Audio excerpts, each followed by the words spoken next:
শুভ সকাল বন্ধুরা, কেমন আছেন সবাই? আশা করছি ঈশ্বরের কৃপায় সবাই ভালো আছেন এবং সুস্থ আছেন। রান্না করেছিলাম তো একটু লেপে নিই, তাহলে আবার আজকে রান্না করতে মনটাও ভালো লাগবে। আর এঁঠো হয়ে থাকে তো, হাঁড়ি কড়াই নামাই।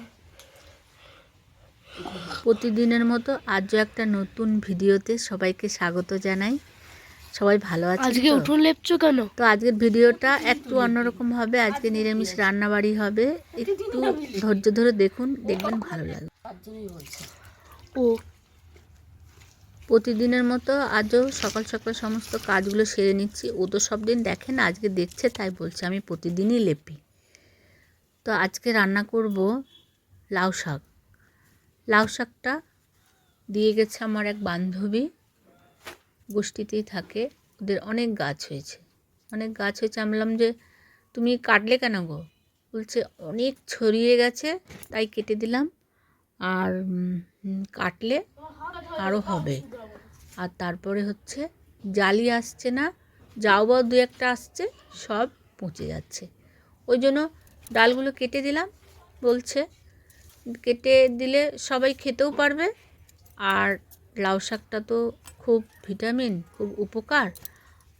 তো এত ধরেছে, আমি একা খেয়ে শেষ করতে পারছি না, তাই সবাইকে দিচ্ছি, বিলি করছি। আমরা তো, তুমি বিলি করছো ভালোই হয়েছে, আমরা পেলাম টাটকা টাটকা। আমাদেরও বাজার থেকে নিয়ে আসে, কিন্তু এতটা টাটকা হয় না। আর কেউ যদি গাছ থেকে ছিঁড়ে এক্ষুনি দেয় তাহলে সেটা বেশি হবে ভালো। তো আমার ভালো হলো।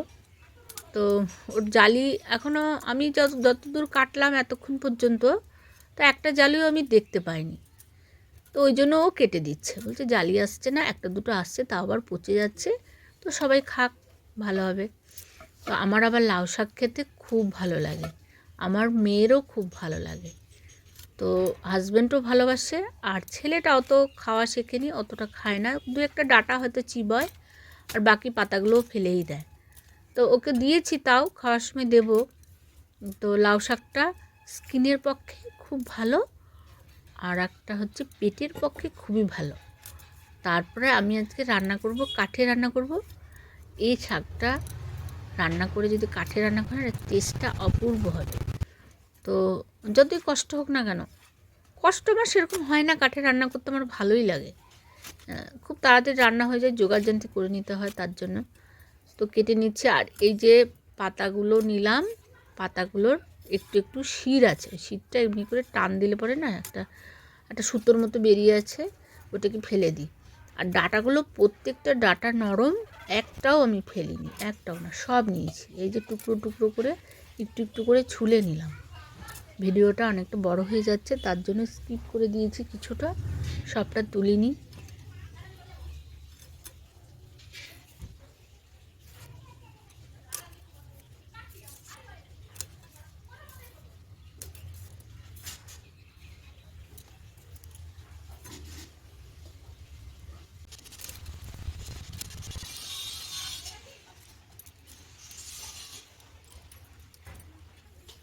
যেই পাতাগুলো ভালো ভালো ছিল সেগুলো আমি রেখে দিলাম।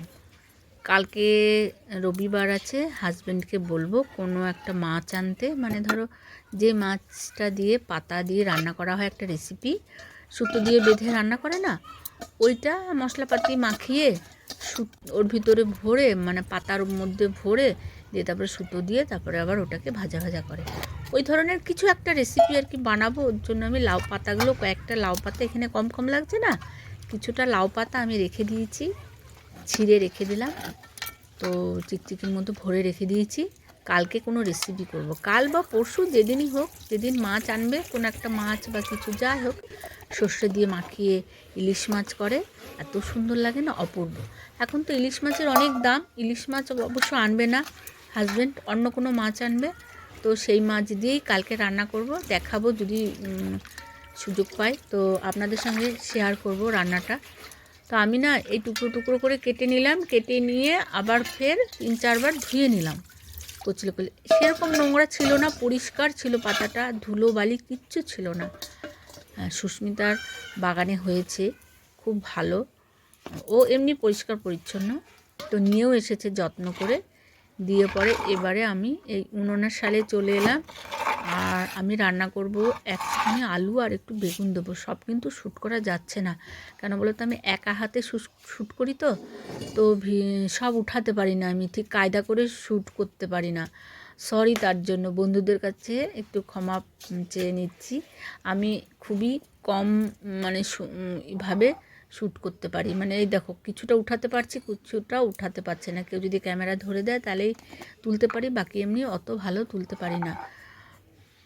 শিলনোড়াটা নিয়ে এলাম ধুয়ে, এবারে শিলনোড়ার মধ্যে একটু পোস্ত, সব কিন্তু উঠছে না, পরে দেখাচ্ছি, দাঁড়াও। একটু পোস্ত দেবো আর একটু সর্ষে দেবো, কালো সর্ষে। সাদা সর্ষে দিলেও ভালো হয়, কিন্তু সাদা সর্ষেটা আমার কাছে নেই, শুধু কালো সর্ষে আছে। কালো সর্ষে আর পোস্ত দিয়ে একটা কাঁচা লঙ্কা দিয়ে আর একটু লবণ দিয়ে সর্ষে পোস্ত একসঙ্গে বেটে নেব। কড়াইটা বসিয়ে দিয়েছি, এখনও ধরাইনি, ধরাবো, দাঁড়াও। আর দেব একটা বেগুন দেব, কাটছি, দাঁড়াও, অতটা শ্যুট করা যাচ্ছে না। তো আর ছোটো ছোটো দুটো আলু আমার বাড়ন্তই আছে, দুটোই পড়েছিল ঝুড়িতে, তো দুটোই নিয়ে চলে এলাম। দিয়ে এদিকে উনুনটা আমি ধরিয়ে দেবো, একটু কেরোসিন তেল দিলাম। আর কি বলো তো, আর্য পায়েলের বাবা যদি থাকে না, আমাকে একটু হেল্প করে, মানে জ্বালানিতে একটু হেল্প করে, এটা ওটা কাছাকাছি এনে দেয়, জ্বালিয়ে দেয়। আর আমি একা একা তো, একা কোন দিকে সামলাবো, একদিকে জাল দেবো না কাঠ নিয়ে আসবো না কী করবো বুঝে উঠতে পারি না। যাই হোক, ওই জ্বালিয়ে দিলাম একটু উনুনটা ধরতে একটুখানি কষ্টই হচ্ছে, ধরছে না, ওই যে ধরেছে। এবারে আমি একটু ওই দেখো নিয়েছি সর্ষে, পোস্ত আর দুটো কাঁচা লঙ্কা নিয়েছি, আর একটু লবণ দিয়ে দেবো। আর কেটে নেব একটা বেগুন লম্বা, এই যে কালো বেগুনগুলো নিয়ে এসছে, তার মধ্যে থেকে যেটি একটু সরু টাইপের সেটাই নিলাম, আর মোটাগুলো রেখে দিলাম, ওগুলো পোড়াবো, কখনো পোড়াবো, রাতের দিকে পোড়াবো, রুটি দিয়ে খাবে। আর এখন আপাতত বেগুনটা নিলাম, নিয়ে পরে ছোটো ছোটো দুটো আলু নেব, নিয়ে পরে কাটবো লম্বা লম্বা করেই, সেগুলো কেটে নেব। নিয়ে দেবো কড়াইয়ে, তেল দিয়ে দেবো, তেল দিয়ে দেবো তেজপাতা, তারও দেখাচ্ছি। আরও অনেক কিছু রান্না করেছি, ভাত হয়ে গেছে আমার, আর করেছি মুগের ডাল। মুগের ডালের মধ্যে দিয়েছি ফুলকপি, ছোট ছোট করে ফুলকপি ভেজে মুগের ডালে দিয়েছি, আর দিয়েছি গাজরগুলোকে পিস পিস করে সরু সরু করে কেটে ওর মধ্যে দিয়ে দিয়েছি। তো মুগের ডাল রান্না করেছি, চাটনি করেছি, টমেটোর চাটনি, টমেটো আর তেঁতুল দিয়ে চাটনি রান্না করেছি, টক আর কি, আর বেগুন ভাজা করেছি। এইগুলো সকালবেলা রান্না হয়ে গেছে, ও ডিউটি গেছে, নিয়ে গেছে। আর এখন আবার লাউ শাকটা রান্না করছি এখানে। তো ওর আবার আর্যর পরীক্ষা আছে, আমি বলছি যা পড়াগুলো বাবা না, আমার কাছে তো এই বাংলাটা তো আমি পড়াই না, তাই হয় না সেটাই।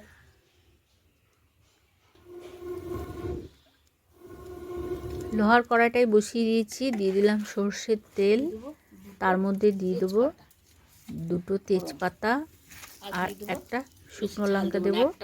কেন, ওই যখন আমি সর্ষেটা বেটেছিলাম তখন দুটো লঙ্কা দিয়েছি, আবার এমনি দুটো লঙ্কা রেখে দিয়েছি দেব, দিয়ে পরে ওর জন্য একটা লঙ্কা ফাটিয়ে দিয়ে দিলাম, আর দিয়ে দিলাম 5 করে শুকনো লঙ্কা দিলাম, আর 5 ফোড়ন দিলাম। আর এই বেগুনগুলো কেটে রেখেছি লম্বা লম্বা করে, বেগুন আর আলু দিয়ে দিচ্ছি, দিয়ে একটু ভাজা ভাজা হবে, তারপরে দিয়ে দেবো একটু লবণ আর হলুদ, দিয়ে এই বেগুনটাকে আর আলুটাকে সুন্দর করে ভেজে নেব। আর আমার ছেলে ফট করে ওই দিকটা একটা যাচ্ছিল, এরোপ্লেন যাচ্ছিল, ওটা একটু দেখিয়ে দিল, দিয়ে দিলাম। তারপরে আমি দিয়ে দিচ্ছি এই যে লবণ হলুদটা দিয়ে দিচ্ছি, এরপরে এই যে শাকটা আমি কেটে ধুয়ে সুন্দর করে রেখে দিয়েছি, ওই শাকটাকে এবারে এইটা একটু নাড়াচাড়া করে শাকটা দিয়ে দেবো।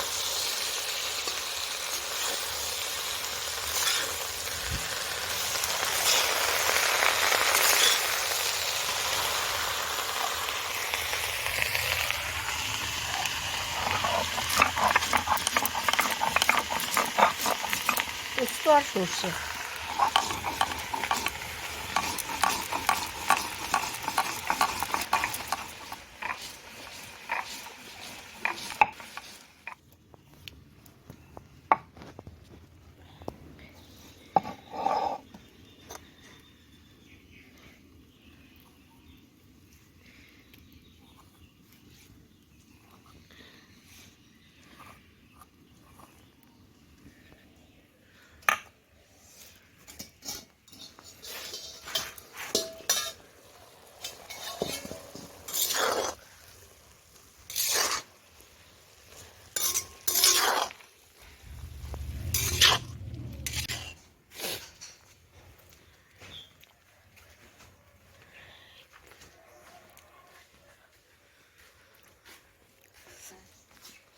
হয়ে গেছে রান্না হুম প্রায় হতে চলেছে। এই বড়ি কটা ভেজে রেখেছিলাম, বড়িটা দিয়ে দিলাম।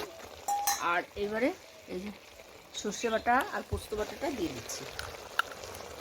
এটা একটু ধুয়ে দিয়ে দিই, বুঝতে, নষ্ট করতে নেই কোনো জিনিস, তাই না? বাটি ধুয়ে জল দিলে আরও বেশি স্বাদ আসে, শুনেছি, মা ঠাকুমার কাছ থেকে শুনেছি, বাটি ধোয়া জল দিলে বেশি স্বাদ হয়।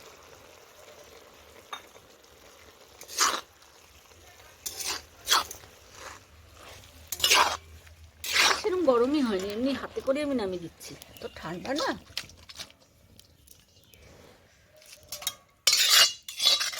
স্নান করা হয়ে গেছে তো? হ্যাঁ লাউ শাক রান্না হয়ে গেল আমার। ভিডিওটা মনে হচ্ছে আর বেশিক্ষণ নেইও। ছেলে আবার আমার একটু দেখো কেমন করে, দেখুন দেখুন কেমন করে মেনুতে ভিডিওগুলো এত কিছু তুলছে। আছে ওকে বললাম একটু ধরতে, খেয়ে নে। তো ঠিক আছে এবারে আমি লাউ খেতে শাক দিয়ে দেবো আছে, আর্যকে, আমিও বেগুন খেয়ে নেব। ভাজা আছে, বেলাও হয়েছে মুগ অনেকটাই, ডাল আছে, প্রায় মুগ ডাল 2:30 আছে বাজে। ফুলকপি দিয়ে তো আর আজকে রান্নার মেনুগুলো দেখাচ্ছি। গাজর দিয়ে। আর এখানে আছে পাঁপড় ভাজা, লাস্টের পাতে আছে চাটনি। ডেজার্ট এই আজকের মেনু।